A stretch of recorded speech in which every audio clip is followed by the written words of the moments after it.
My name's Rex and I was a wheat breeder here from 1951 to 1972. Gil joined me in 1961 as the assistant plant breeder, and he took over from me in 1972 when I left. My name's Gil Hollenby. I was a wheat breeder at Roseworthy, following on from my boss and mentor, Rex Krause. I too went through the Wade Institute, but I chose ag science as a career because I was interested in insects. But during my course, I learned about genetics, and I majored in genetics. Soon after I left, graduated, Prof Donald, my agronomy lecturer, rang up and said, get off your backside and apply for that job at Roseworthy, which I did. So I started there in September 61, and I left in April the 1st, 2002. What makes Roseworthy so successful, I think, is a couple of things. One is that Roseworthy is not a research centre. It's a real farm, run as a farm in a wheat growing country. And as well, when we sow our plots, we're trying to do exactly as we expect the farmer to do. Time of seeding, harvesting, all of those things. The only difference is we've got machinery, instead of 20 metres wide, we've got machinery that's only 1 metre wide. But the business end, the time's the same as what the farmer is using, and the top though is designed to plant large numbers of small plots accurately and keeping them pure. When I started, it was still back in the horse and buggy days, more or less.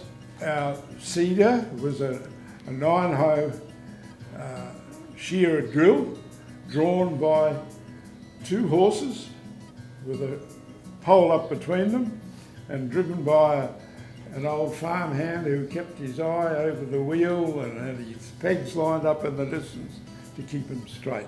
And he used colourful language to make the horses walk straight.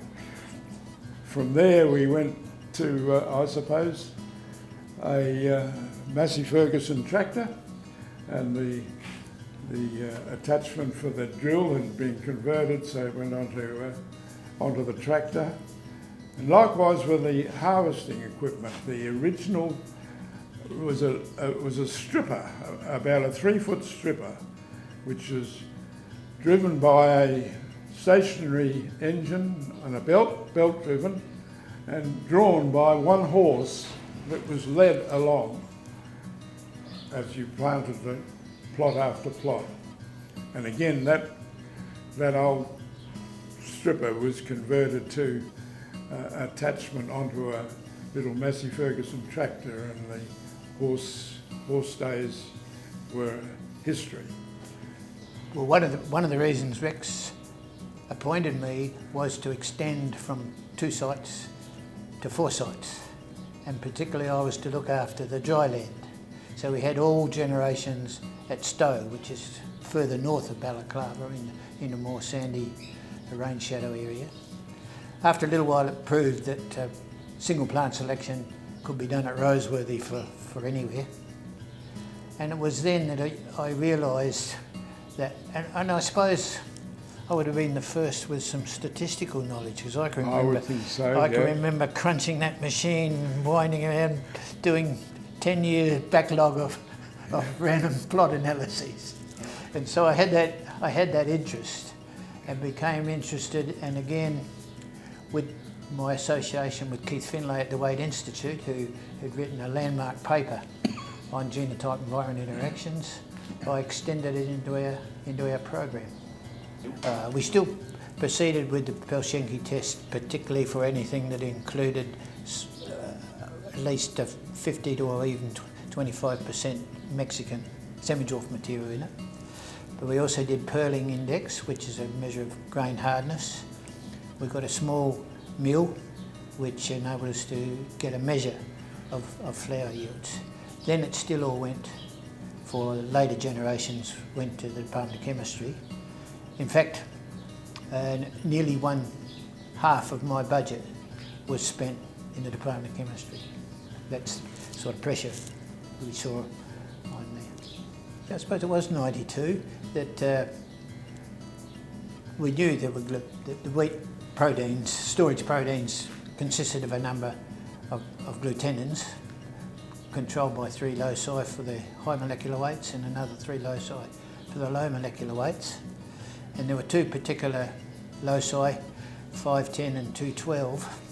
That's the protein bands in the analysis. And it appeared that 510 was the best one to give us hard wheat quality, not necessarily flour yield, but the quality. And so we turned that budget, which would have gone on for integraphs and extensographs, we turned that into examining the glutenins. And in that 1 year we were able to genotype all of our material. Yeah, that was our first foray in the molecular markers. Whether I called it or recognised it that at the time, I'm not sure.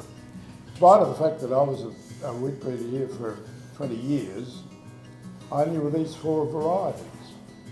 In those days, of course, we didn't have the equipment or the personnel to run through large populations and do a lot of testing and so on. And I was of the opinion that I wanted a variety thoroughly tested before it went out to the farmers. Well, Sabre was the first of mine, and then in '56 it was Claymore.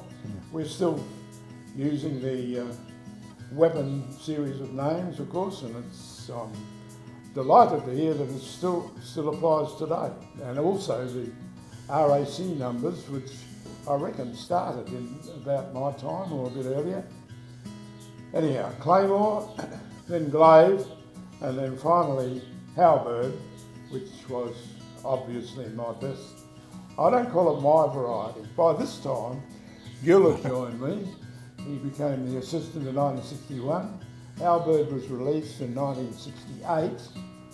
And I was away in America on study leave from mid-66 till early 68, nearly 2 years. So Gil was entirely in charge during that period, and it was only 2 years after that that we released, so he had something to do with the final testing and selection of Halberd.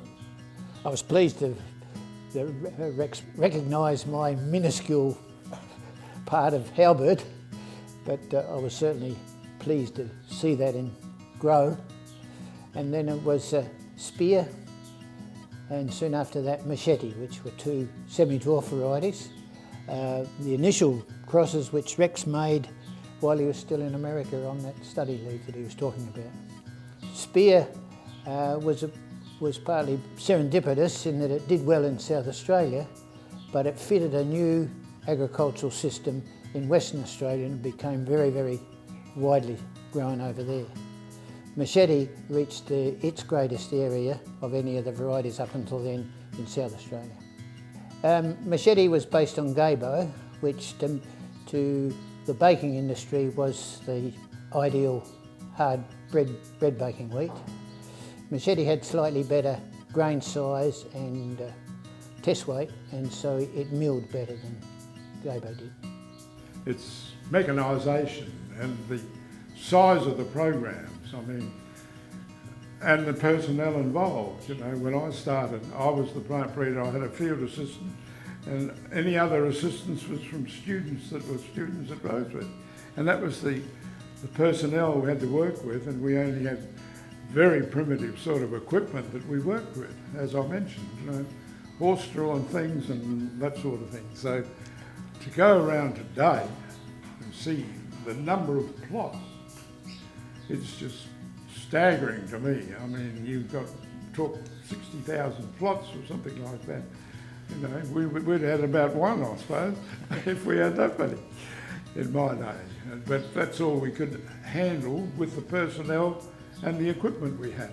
The big things that have changed that I see when we're going around today are better technology,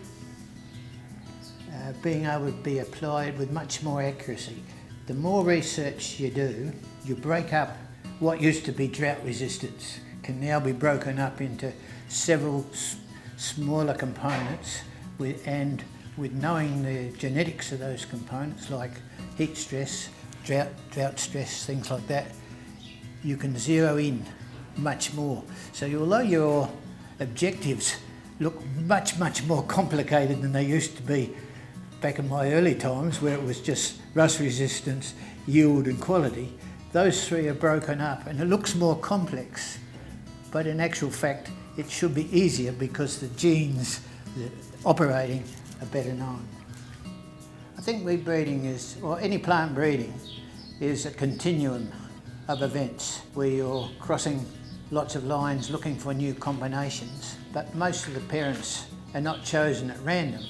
They are based on something that has already proven itself, but may fall short or may have broken down with disease resistance, and then you build upon that by increasing it.